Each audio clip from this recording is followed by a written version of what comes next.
tiene que ver con las revelaciones que hizo en la Fiscalía Marta Lucía Zamora, la saliente directora de la Agencia de Defensa Jurídica del Estado.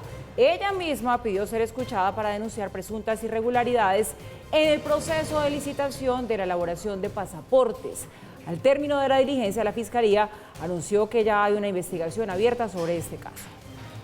Tras la acalorada discusión del canciller Álvaro Leiva con la directora de la Agencia de Defensa Jurídica del Estado, el presidente Gustavo Petro le pidió su renuncia. Así las cosas, Marta Lucía Zamora ya no estará en el cargo a partir del 18 de diciembre de este año.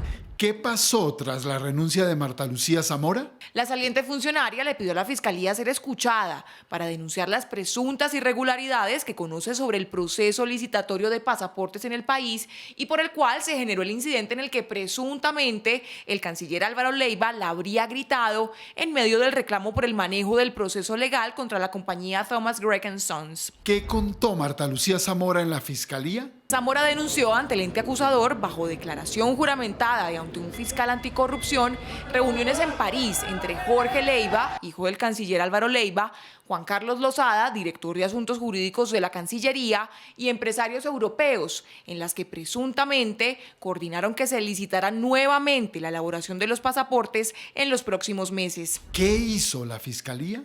Al término de la diligencia, que se extendió por aproximadamente 2 horas y media, la fiscal a cargo del caso ha abierto una investigación para verificar si alguna de las actuaciones relacionadas con la referida licitación constituyen conductas delictivas y en ese sentido se tomarán las decisiones de carácter penal en contra de los funcionarios o particulares que corresponda.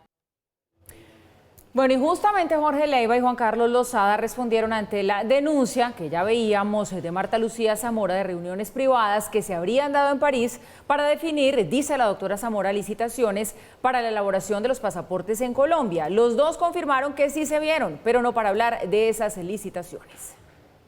No para la historia de la licitación de los pasaportes para Colombia, después de que la saliente directora de la Agencia de Defensa Jurídica del Estado, Marta Lucía Zamora, asegurara que en París se dio una reunión en la que participó el hijo del canciller Leiva, Jorge Leiva, y también Juan Carlos Lozada Perdomo, el director de Asuntos Jurídicos Internacionales de la Cancillería, para definir y presionar sobre el futuro de la nueva licitación de la elaboración de pasaportes en el país. Ante esas declaraciones, Jorge Leiva confirmó que sí se reunió con funcionarios de la Cancillería en París y con Lozada, ya que ambos sostienen una amistad de varios años. Por su parte, Juan Carlos Lozada, el director de Asuntos Jurídicos Internacionales de la Cancillería, emitió un comunicado en el cual se refirió a la controversia y confirma que sí se vio con el hijo del canciller Jorge Leiva. Sin embargo, dijo que no se habló de esta nueva licitación. También negó que hubieran gritos por parte del canciller Leiva hacia Zamora. Pero este episodio ha generado varias preguntas sobre el tráfico de influencias, pues la actividad económica de la familia del canciller Álvaro Leiva está relacionada con los litigios migratorios,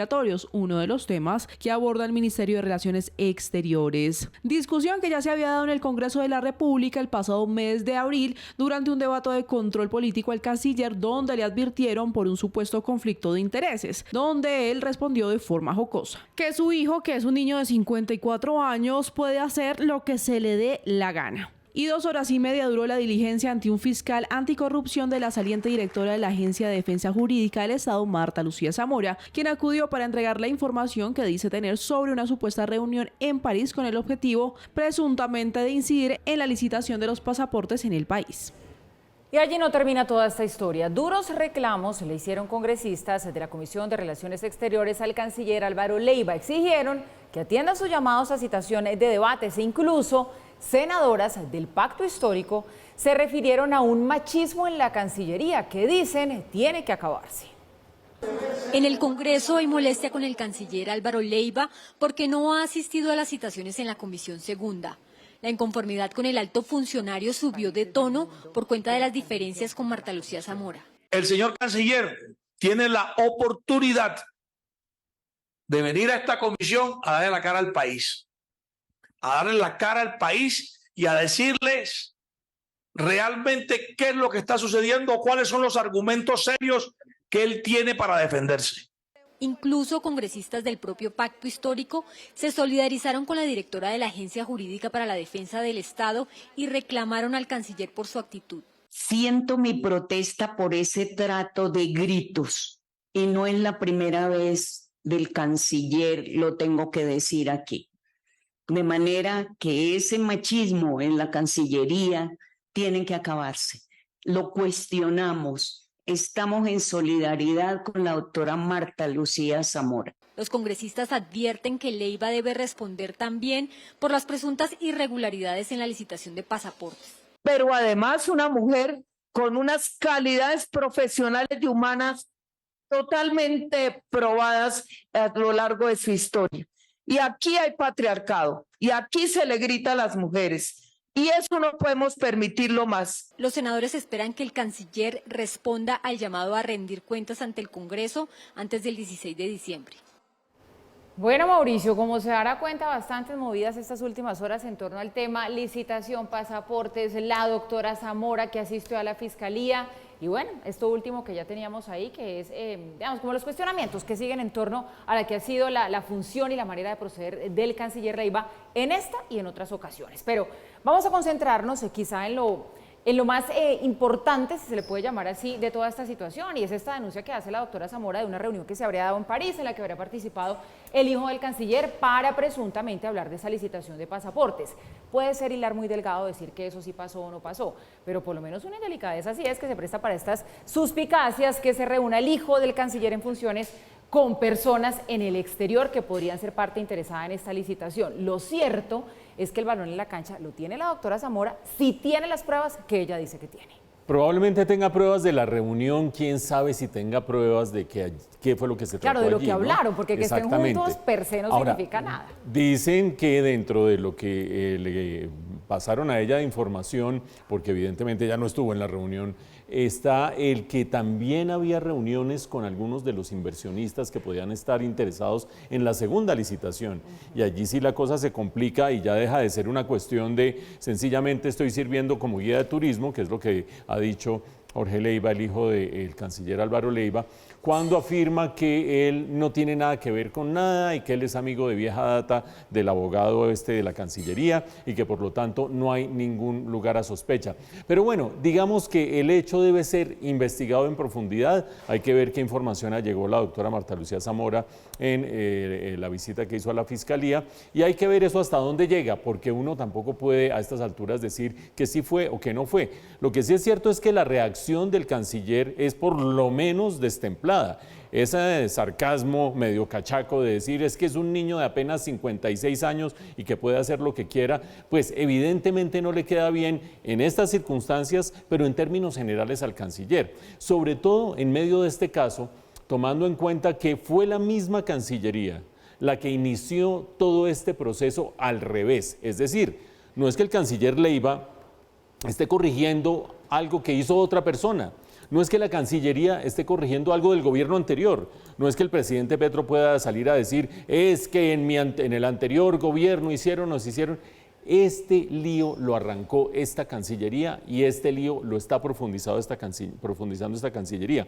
Acuérdense ustedes que en el momento en que salió la primera licitación de los pasaportes, la licitación que el mismo presidente Gustavo Petro dice estaba direccionada a un solo proponente, en ese momento la Cancillería ya estaba claramente atenta y informada de que podía haber suspicacias, que podía haber sospechas, que podía haber quejas. Y sin embargo, siguió adelante con esa misma licitación. Ustedes dirán, ¿pero qué clase de licitación direccionada puede ser? Les doy dos datos. El primero de ellos, se les pedía a los que concursaban que en cuestión de 2 semanas mostraran pruebas de cómo quedaría el nuevo pasaporte. Es decir, la ventaja que tenía Thomas Gregg & Sons, que venía haciendo los pasaportes y que sigue haciendo los pasaportes y que ha demandado al Estado colombiano y que fuera de eso tiene un año más de gabela para seguir lucrándose de este negocio.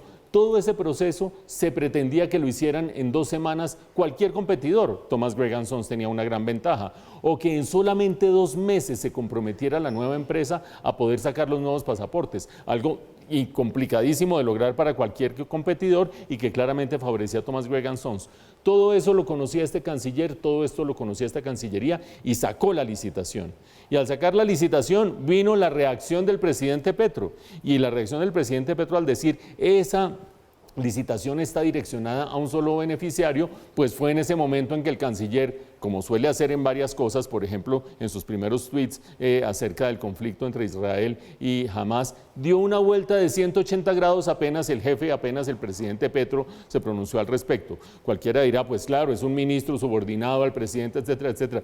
Pero dar un viraje sobre lo que hizo su propia Cancillería de esa manera tan dramática, y es en ese contexto donde viene al rescate Marta Lucía Zamora, la exdirectora de la Agencia de la Defensa del Estado, a decir, mejor hagamos una conciliación porque esta demanda se la va a ganar Thomas Gregg & Sons por ineptitud de la Cancillería.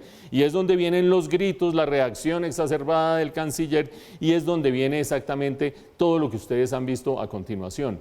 Por lo tanto, esos sarcasmos de decir que su hijo es un niño de 56 años que hace lo que quiere, o decirle a Marta Lucía Zamora, a mí no me importa que demanden al Estado, al fin y al cabo, si le ganan la demanda al Estado en ese momento yo ya voy a estar muerto, y mientras tanto los 52 millones de colombianos restantes sí tendrán que pagar el costo de esa demanda, no le queda nada bien al canciller, a la Cancillería y en su representación a este gobierno. Habrá que ver en qué para todo esto. No hay que anticiparse a ver si Jorge Leiva es verdaderamente guía turístico de los funcionarios del gobierno que van a París o si hay algún interés de por medio, que lo investigue las autoridades competentes. Mientras tanto, bien valdría que hubiera un poquito de delicadeza de parte de los funcionarios involucrados.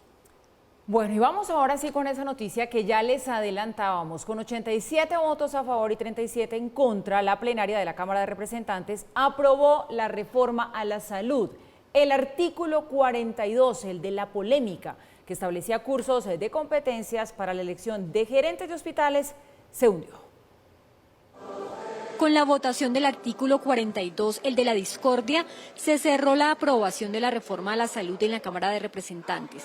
Contrario a la posición del gobierno, la ponente pidió que se mantuviera la prueba de competencias para la elección de gerentes de hospitales públicos. Pero uno no puede defender esa autonomía cuando durante 30 años han malversado recursos de la salud para la politiquería. No obstante, los nuevos aliados del gobierno, la U y los liberales, defendieron a capa y espada que no se le quite la incidencia que hoy tienen alcaldes y gobernadores para elegir a estos funcionarios. ¿Cómo este Congreso hoy va a quitar esa facultad en una ley?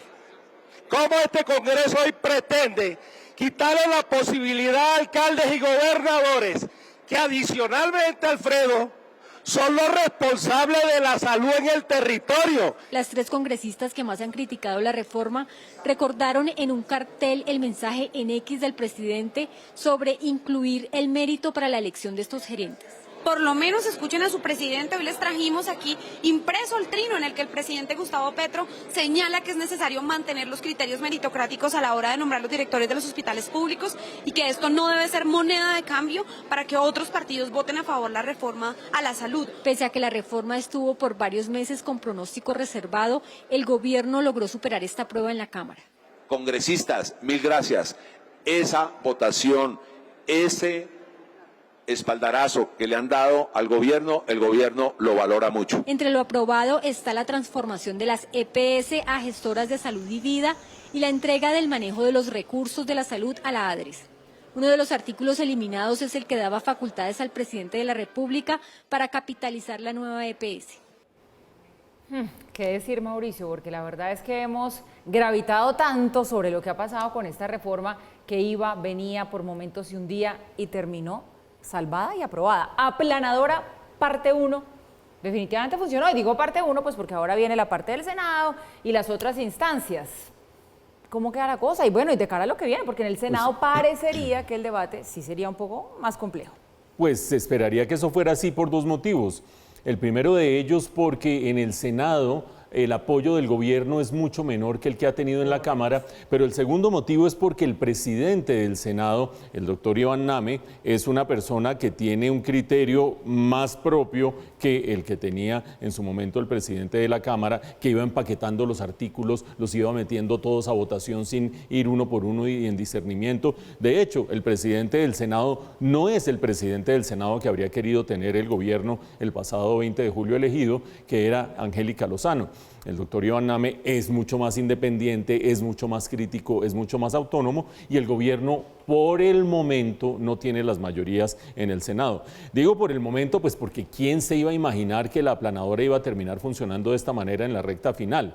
Por supuesto que las prácticas no son propias de este gobierno, son propias de todos los gobiernos, que ofrecer la subdirección de no sé qué, que la dirección de sí sé cuánto, que el presupuesto de sí sé qué, y así se fueron desgranando las fuerzas políticas y no importó que los jefes de los partidos, el doctor Fincho Cepeda por una parte, el doctor César Gaviria por otra parte, hasta cierto punto la doctora Dilian Francisca, dijeran que no estaban de acuerdo con la reforma, los congresistas fueron yendo, los conservadores, los liberales, los de la U, no todos, pero en cada uno de estos partidos los suficientes para hacer finalmente estas mayorías. El balance del día de hoy entonces es, sí, se cayó el artículo que le daba discrecionalidad a los gobernadores y a los alcaldes para seleccionar, o más bien para nominar a dedocracia el director de cada uno de los hospitales, pero eso digamos que es una victoria pírrica de la oposición, porque el titular de hoy es tremendo triunfo para el gobierno en la plenaria de la Cámara de Representantes. Vendrán el próximo semestre el paso por comisión del Senado en primera instancia, creo que entra por la comisión séptima, y después la plenaria del Senado a ver allí cómo son las fuerzas, y después la prueba final, la batalla final, como si fuera una película de Hollywood, en la Corte Constitucional, que suena grandilocuente el título, pero es verdaderamente así, porque la Corte Constitucional evaluará si efectivamente esta debía haber sido una ley estatutaria porque afecta el derecho del acceso a la salud y por lo tanto debería haber tenido un trámite totalmente distinto al que tuvo, empezando, o al que está teniendo, empezando por no tener 4 debates, sino 8 debates. Por el momento, lo que se lleva el gobierno bajo el brazo es una gran victoria política en medio de la dificultad de pasar sus reformas por el Congreso. Lo que se lleva a la oposición es una victoria pírrica de solamente haber recuperado un artículo. Y la gran pregunta de Paula, ¿qué irá a suceder en el Senado? Y queda esa pregunta en puntos suspensivos, se sabrá el próximo año cuando ya este debate pues entre a esa instancia. Hablamos ahora de la educación, porque el presidente Petro respondió a esos resultados de las pruebas PISA 2022 que se conocieron en las últimas horas. Aseguró que el sistema educativo de Colombia fracasó. También habló de los resultados de Bogotá en educación, mientras él fue alcalde de la capital. Dijo que para esa época fueron los mejores. A raíz de los resultados de Colombia en las pruebas PISA 2022 que se conocieron el día de hoy, el presidente Gustavo Petro dio una rueda de prensa en la que explicó punto por punto cómo está Colombia frente a la OCDE. Pero además dijo que Colombia tiene un sistema educativo que ha fracasado, mencionando además que las reformas hechas en el pasado no han apuntado a que la población colombiana se pueda educar con calidad. Colombia realmente tiene un sistema educativo que ha fracasado. Lo que hemos observado como conclusión es que las reformas hechas en el pasado no han apuntado a que la población colombiana se pueda realmente educar con calidad. El presidente señaló uno de los hallazgos más importantes que destacó también la Organización para la Cooperación y el Desarrollo Económico, y este es que los sistemas educativos se vieron fuertemente impactados por la pandemia del COVID-19. Pero además el primer mandatario explicó cómo en Bogotá Humana los resultados de la capital del país fueron excepcionales en matemáticas, ciencias y lectura. Acercándose a lo que debería ser nuestro objetivo, el promedio de la OCDE. Sin egolatría, este salto se produce entre el 2012 y el 2015, lo que siempre se quiso ocultar, que es el salto en calidad educativa de la educación bogotana en la Bogotá Humana. El presidente Gustavo Petro además también habló de cuánto le costará esta iniciativa que él espera implementar, no solo como lo hizo en Bogotá Humana, sino ahora a nivel nacional. Aquí también comenzamos como en Bogotá por un salto presupuestal, más o menos pasamos de 50 a 70 billones de pesos en lo que va. O sea, como recibimos el gobierno, a como en este momento lo tenemos ya aprobado en el presupuesto que sigue del año entrante. Para hacer frente a estos resultados, el mandatario ordenó impulsar 3 programas. El primero, educación en posgrado gratuita a profesores. También está el garantizar la alimentación escolar en jornada única y empezar a impartir educación universitaria en los colegios. Bueno, no nos fue bien en estas pruebas PISA, Mauricio. Históricamente no es que nos vaya muy bien, en matemáticas solemos rajarnos, pero resulta que para las del año pasado pues bajamos todavía aún más en las calificaciones del año inmediatamente anterior, pero creería uno que vale la pena analizar dos frases del presidente. Una, que dice que tiene Colombia un sistema educativo que ha fracasado. ¿Realmente es así? ¿Es tan apocalíptico? ¿Realmente ha fracasado? Y dos, bueno, pues las flores que se echa. Dice que en la época de la Bogotá humana, cuando él fue alcalde, Bogotá tuvo los mejores resultados y que entonces ese ejercicio que se hizo cuando él fue alcalde es el que se debe extrapolar a nivel nacional.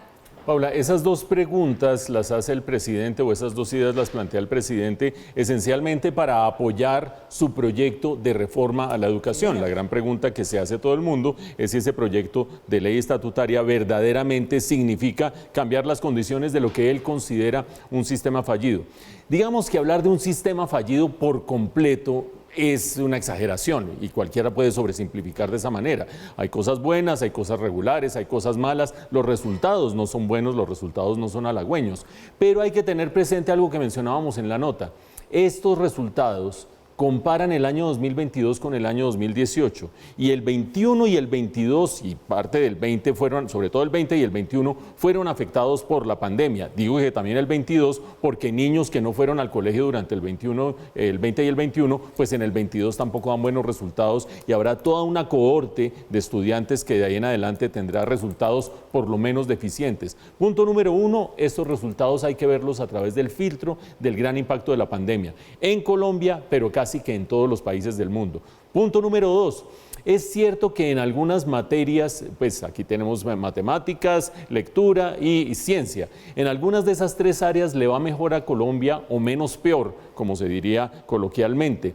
En el caso de las matemáticas, el retroceso es muy grande y Colombia queda en el número 64 de los países evaluados. En el caso de lectura queda más arriba, queda en el 54 y en el caso de ciencia queda más arriba, número 54. Y en estos dos casos, ciencia y lectura, la caída no es tan grande como sí es en el caso de las matemáticas y eso hay que destacarlo una vez más. Pero entonces uno dice, bueno, es que también se va a comparar con la OCDE, ¿a qué hora se nos ocurrió meternos en la OCDE con semejantes monstruos? Pues para que vean, nos sirve para irnos midiendo e irnos ubicando más arriba. Pero midámonos con los países de la región y en esa medida, cuando se mide Colombia con los países de la región, tiene, en el caso de matemáticas, 5 países por encima. 5 países por encima, casi que si uno sacara ingreso per cápita difícilmente tendría estos mismos 5 países por encima. Por ejemplo, Perú por encima de Colombia, ahí hay algo que hay que evaluar. En el caso de lectura, 5 países por encima, ahora no Perú, pero sí Brasil por encima, que es grandotote y una potencia y qué sé yo, pero que en indicadores de desarrollo social per cápita no está tan lejos de Colombia de ninguna manera. En el caso de la ciencia, solo tenemos 2 países por encima. Esa es una muy buena noticia porque quiere decir que por lo menos regionalmente algo tenemos que hacer. Y vamos finalmente a lo que dice el presidente Gustavo Petro. Bueno, hay que tener en cuenta que plata hay, el presupuesto para la educación este año es de 57 billones de pesos, el año entrante 70 billones de pesos, es decir, recursos sí han crecido. Pero entonces el presidente Petro usa esos dos elementos, que el sistema fallido y que a él sí le funcionó, para respaldar la reforma estatutaria de la educación. Y la pregunta que hay que hacerse es si lo que señalan los expertos que hay que cambiar en el sistema educativo lo está tocando la reforma estatutaria. Una cosa sí, la inmensa atención a la primera infancia. Allí no solo se trata de tener con quién dejar el niño mientras la mamá se va a trabajar, sino que el niño en su primera infancia es una plastilina desde el punto de vista cognitivo y es fundamental que tenga acompañamiento desde esos primeros años. Un punto a favor de esa reforma estatutaria, pero los otros no se ven muy claramente, que tiene que ver con metodologías de pedagogía que haya de por medio y además revisión del currículo. Esos dos aspectos no están tan claramente mencionados o están tan claramente enfocados en la reforma estatutaria. Por lo tanto, creo yo que este debate que se abre en el país, por enésima vez, valga la pena decirlo, nos debería permitir ver un poco más ampliamente que lo que tiene la reforma estatutaria, que tiene su punto a favor, pero se queda limitadísima en otras cosas. El ministro de Defensa, vamos con la polémica del día, aceptó que hubo un acuerdo entre gobierno y disidencias para que las tropas del ejército se retiraran del corregimiento del Plateado una vez terminada la jornada electoral, eso el pasado 29 de octubre. Su declaración, por supuesto, ha provocado controversia, ha provocado muchas críticas. Un mes y 6 días después de intentar saber si el gobierno en efecto había planteado la propuesta de que el ejército debía salir de la zona del Plateado Cauca un día después de elecciones, hoy finalmente el ministro de Defensa lo confirmó. Admitió el jefe de esa cartera que fue él mismo quien hizo el ofrecimiento de retirar las tropas de esa zona, conocida tradicionalmente como uno de los bastiones de las disidencias de Iván Mordisco. La justificación de Velázquez fue que el proponer retirar las tropas de ese corregimiento tuvo que ver con que el ejército no puede permanecer en los llamados centros poblados. Esto venía vinculado a un hecho que ya había sido discutido con fuerzas militares, que inclusive yo mismo lo había planteado antes del 29 de octubre, antes de que se hiciera ese acuerdo.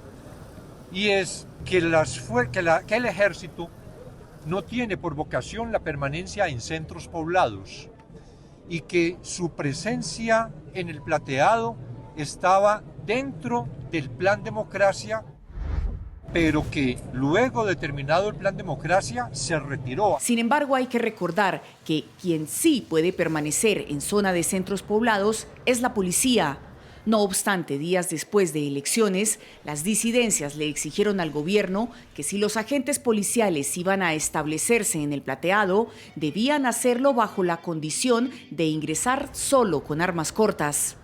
Por esta razón es que los uniformados se negaron a entrar al corregimiento bajo estas condiciones. El resultado es que hoy el Plateado está gobernado por la columna Carlos Patiño de las disidencias de las FARC al mando de alias El Mocho.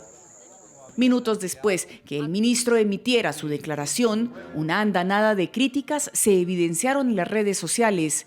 Es por eso que el ministro, minutos después, trinó lo siguiente. Hace más de 15 años el ejército no entraba al Plateado. Lo hizo en octubre y allí permanece en las partes altas cerca del casco urbano.